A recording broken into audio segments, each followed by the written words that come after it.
Huey Newton, the Bible still had asked me to do this illustration called a pig, because that's how we define that was considered to be a low-natured beast, the one who was slimy, didn't stay clean, all that kind of stuff, and that was our symbol of the police.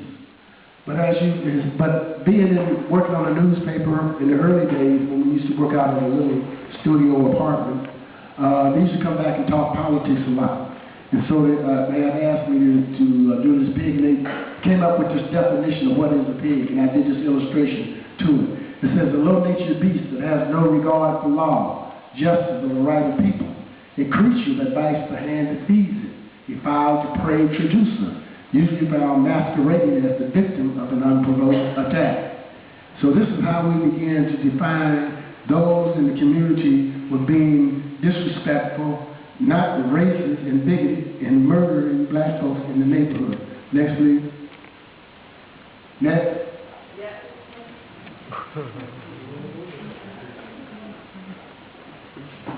But getting back, we went to, was at the filling station.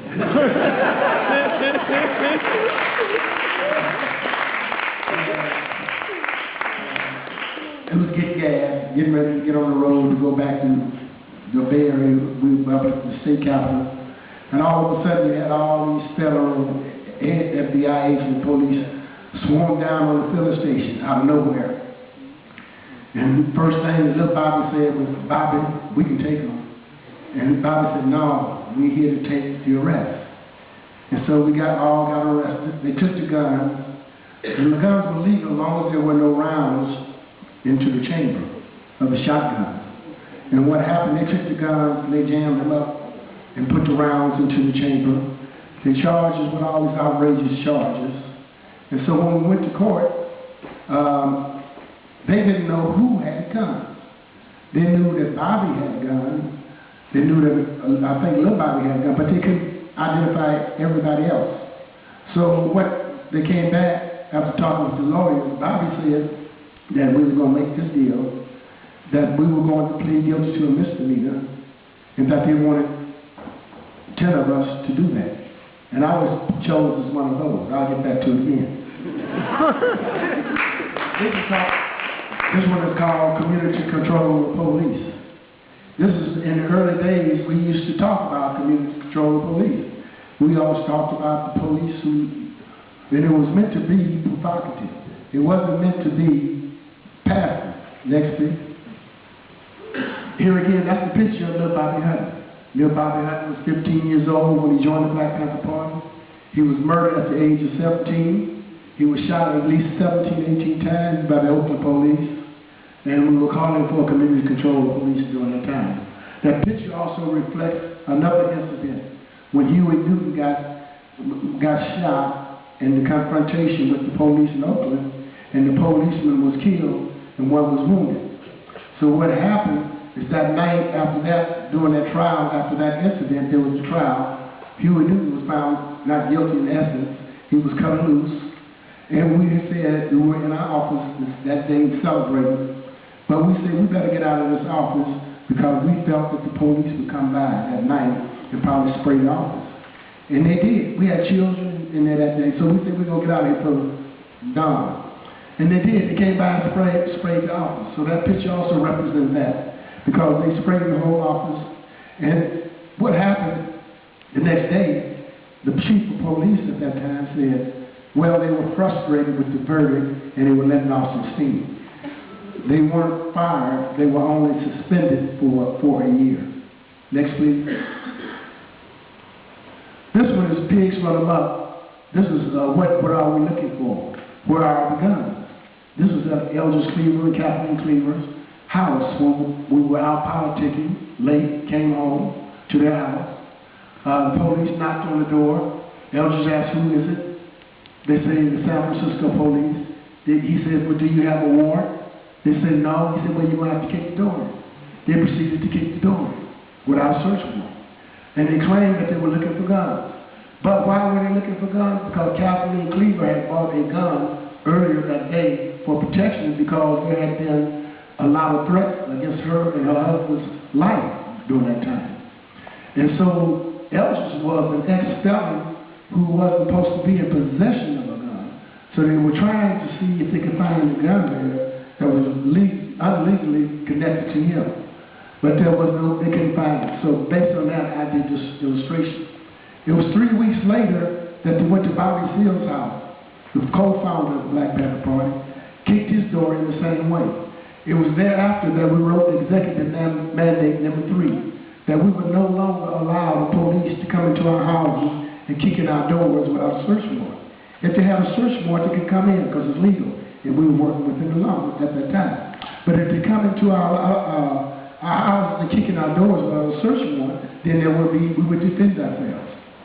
So what happened is because what we said is because there were in 1930 and 1940, there was the Al Capone gang who dressed up like police, went across town and massacred the other gang.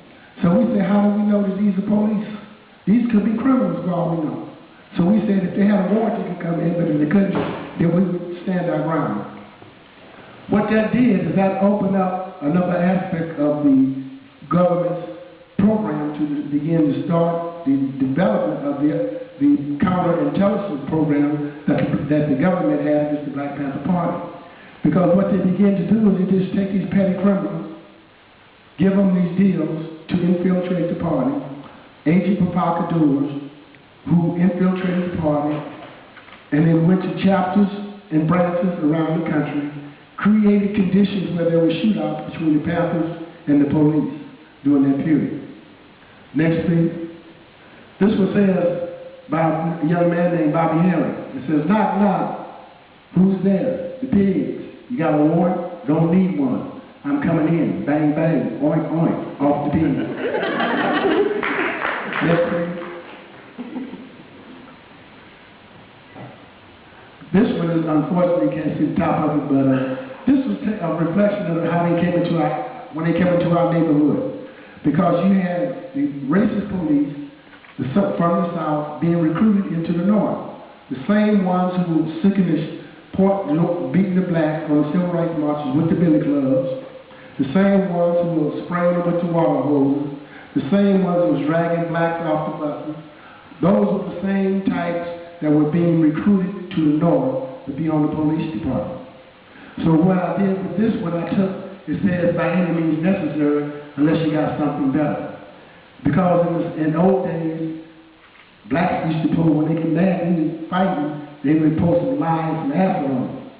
And so I just took that. When they coming down after our neighborhood, they come in like niggas, niggas, niggas, niggas. Don't want to be that in the first place.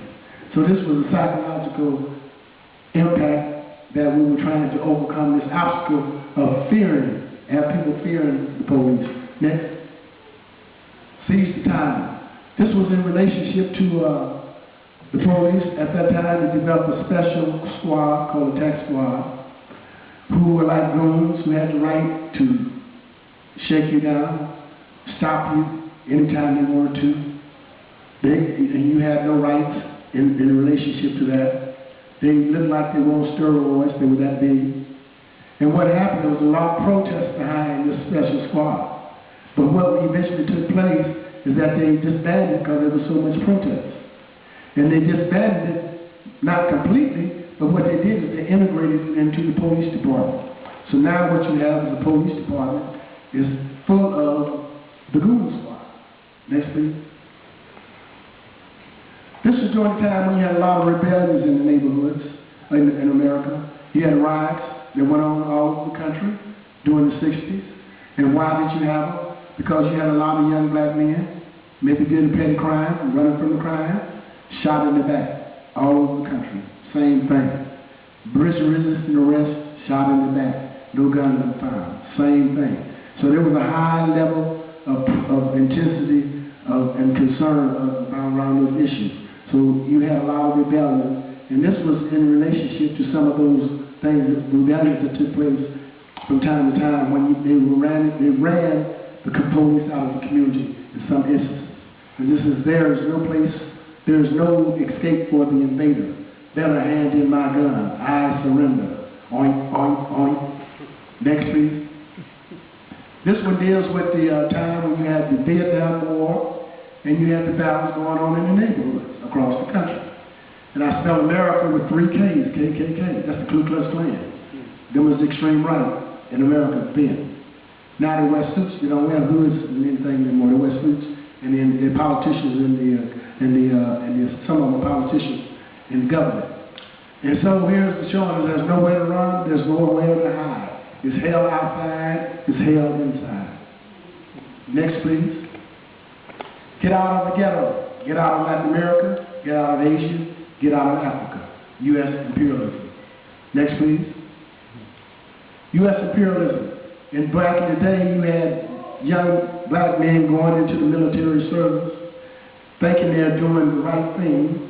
They go in and realize that they're not doing the right thing. They come back and they turn around and turn on the oppressor. U.S. imperialism. Many of those who turned came into the Black Panther Party. That's where the ranks of those who became a part. Many veterans came into the Black Panther Party. There, next please. This was dealing with Israel, the Zionist puppet state of imperialism. U.S. imperialists and associates. We were talking about the Zionists and U.S. imperialism was about world domination. U.S. imperialism, world domination. Zionists, world domination. Now, to show you why there may not be, it's going to be a hard, difficult thing about peace, it was in 1967. There was a U.S. warship called Liberty that was in that area. And all of a sudden you had the Israelis shoot this ship. They kept firing at it for 45 minutes. In the process, the U.S. government found out that this was taking place within 18 minutes of it taking place. And the Israelis killed 35 U.S. soldiers on that ship. They wounded 164. And the U.S. government told those who were on that ship that who survived, that if they said anything, that they would be court-martialed, or they'd be thrown out of the prison, and they would go to jail. The U.S. never did anything about that. That was a terrorist act. Next, please. Whatever's good for the oppressor has got to be bad for us. Hey, have those slaves we care. We're going to need them for Mars, Pluto, and all those other planets. I knew we should have stopped this shit before it got off the ground, goddammit. Okay, goddammit, don't take 400 years this time. So this was a takeoff on the time when they used to send them unmanned ships to up in space, and when they first started sending the manned human beings up into space. And it also got involved, I kind of got to thinking about it, and I wondered, I said, well now, we talk about the environment, and we talk about the greenhouse gas, we talk about all the chemicals that's destroying the planet. And spaceships, when they go up on the planet and the Earth, they leave a lot of pollution behind. Now, I don't think that's pure stuff that's left behind, but there's nothing ever said about that in conjunction with space, how much pollution is left behind and how it impacts the environment and human beings. Also, in regards to that, I had heard on the news in the late 90s